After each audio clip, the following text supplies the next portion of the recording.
Brian Tracy, the Young Entrepreneurs Forum, even Philip Van Dusen. Yeah, it's a great mix. It is. We've got practical tips, motivational advice, even a peek into the world of AI tools. Some pretty futuristic stuff, right? Oh, yeah.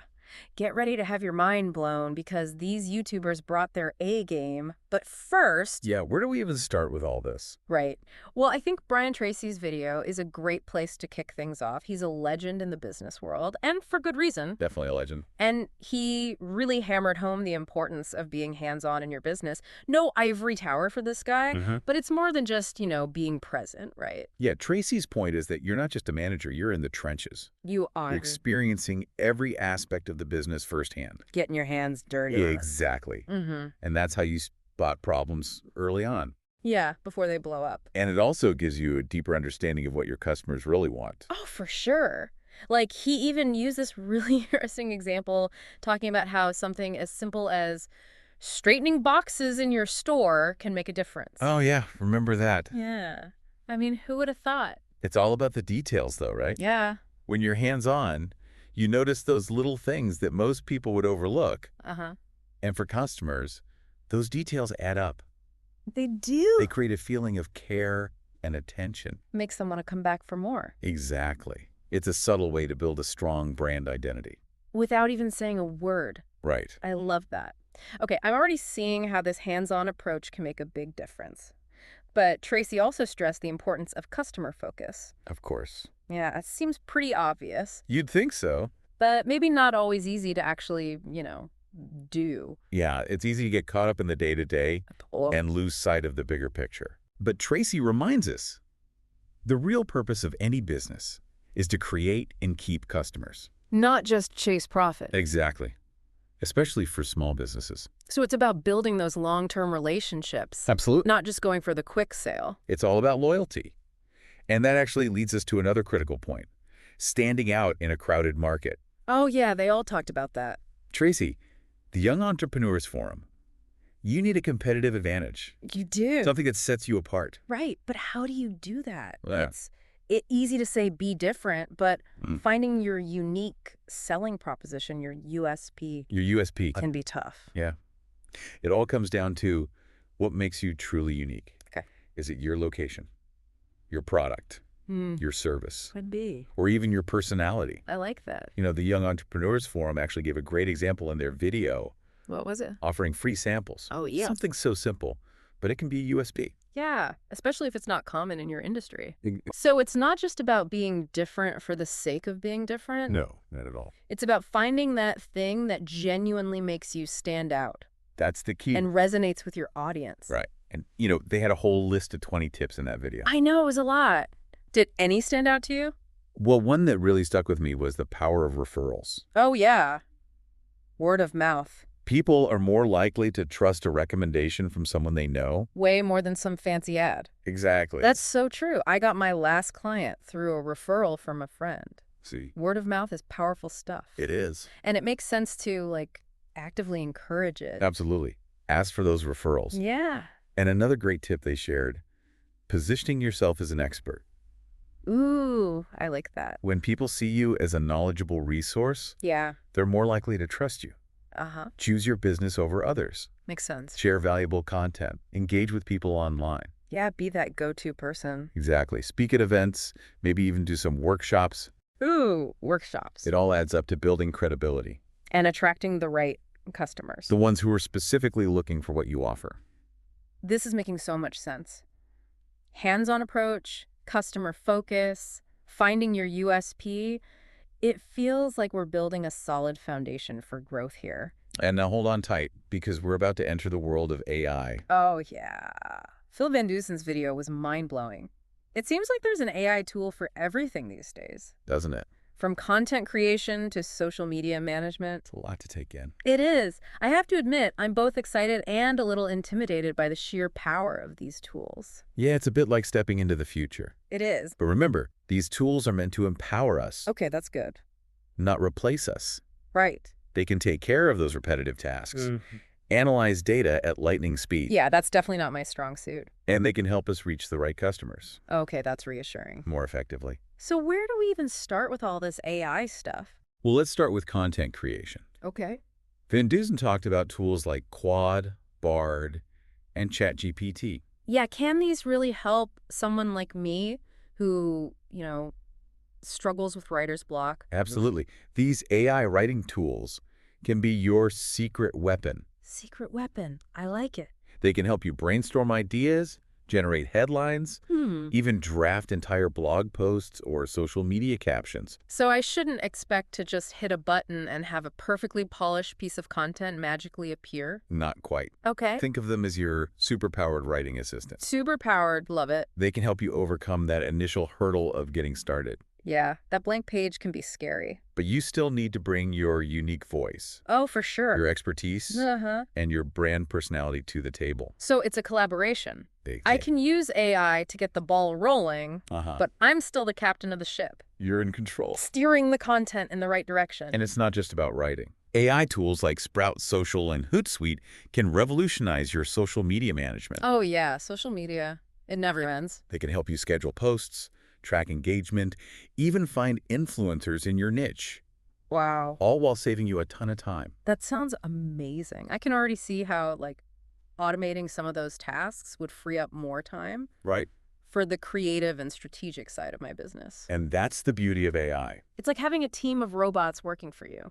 It can handle the tedious stuff. Yes. So you can focus on what you do best, connecting with customers, building your brand. This is incredible. Okay, so we've got AI for content and social media. Uh-huh. What about email marketing? I know personalization is key, It is. but it can be so time-consuming. I know, tailoring messages for each subscriber. It's a lot. But that's where tools like High Level come in. High level. This platform uses AI to analyze your subscribers' behavior, Wow. then crafts personalized email messages Yeah. that are more likely to be opened and clicked. So it's like having a personal email marketing assistant It is. who knows exactly what each subscriber wants to hear. Exactly. That's incredible. It's all about delivering the right message to the right person at the right time, Makes sense. which can dramatically improve your email marketing results. I love it. And remember, the goal isn't to trick people into buying things they don't need. No, no, no. It's about providing value, Right.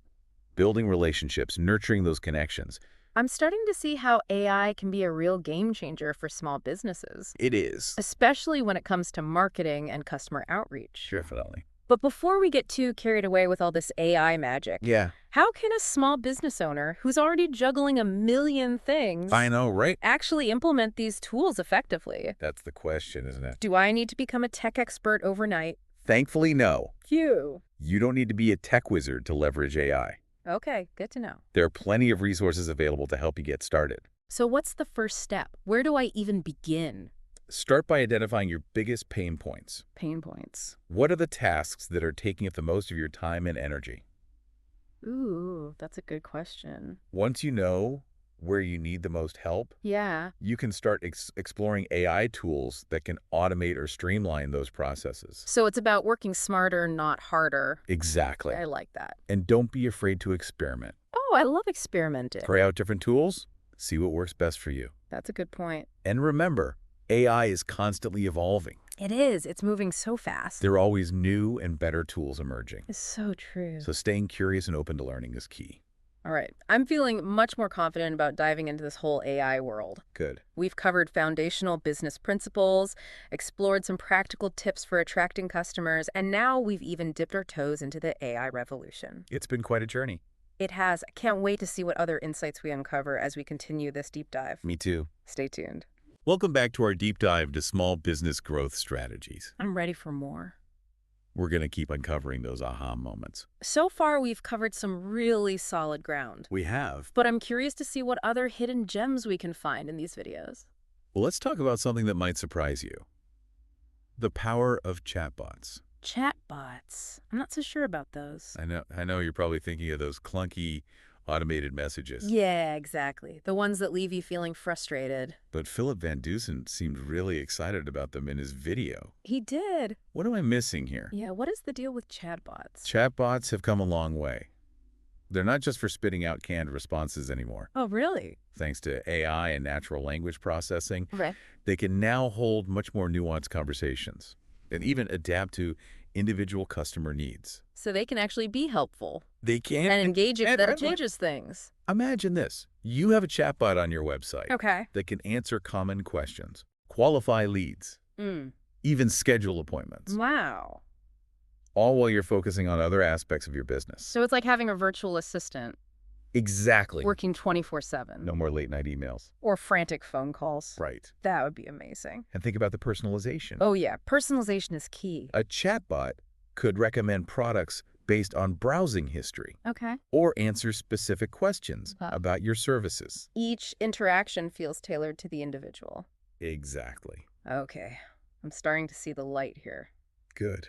Chatbots could really revolutionize the way I interact with my customers. They could? But how do I make sure they feel human and helpful Right. rather than robotic and annoying? That's where the art of chatbot design comes in. The art of chatbot design sounds fancy. You need to put as much thought into your chatbot's personality Okay, as you would into any other aspect of your branding. that makes sense. Choose language that reflects your brand voice. Mm-hmm.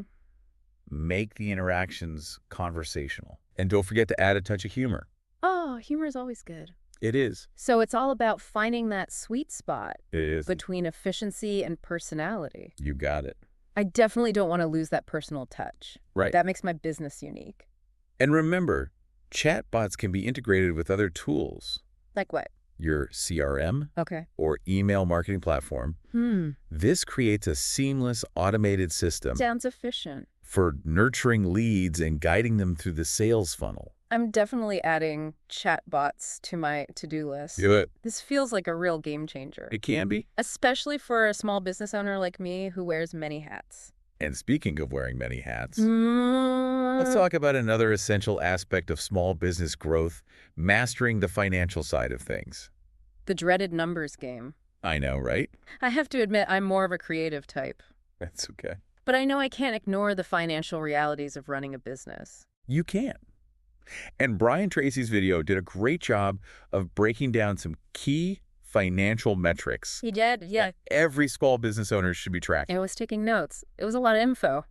It was. But he really emphasized the importance of focusing on net profit He did. rather than just gross profit. Ray, remember he said Yeah, he said something like, net profit is the real measure of how well your business is doing. yeah, why is that distinction so important? Well, think of it this way. Gross profit only tells you how much money you're making from sales, Okay. but it doesn't take into account all the expenses involved in running your business.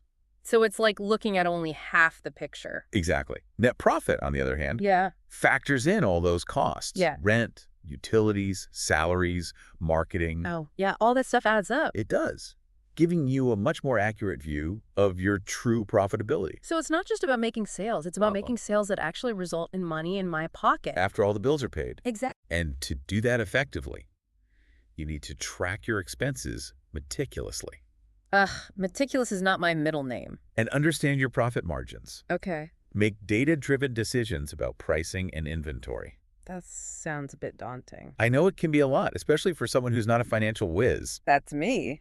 but don't be afraid to ask for help. Oh, good point. A good accountant or financial advisor can be a lifesaver. Especially in the early stage.